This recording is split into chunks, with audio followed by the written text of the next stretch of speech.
Once again at Canary wharf. What a magnificent part of London, and I'm just in awe of all the buildings, the greatness of man.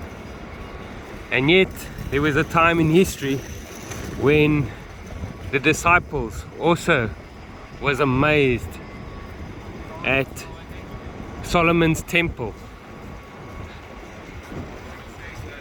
But Jesus said to them, that temple is going to be destroyed, and not one stone is going to be left on the other.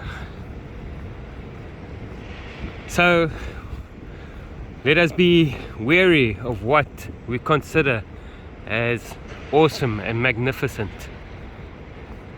The only true magnificent thing is Jesus Christ and the people that He's made. Every single person is precious in His sight, and He desires all men to come to repentance and serve Him.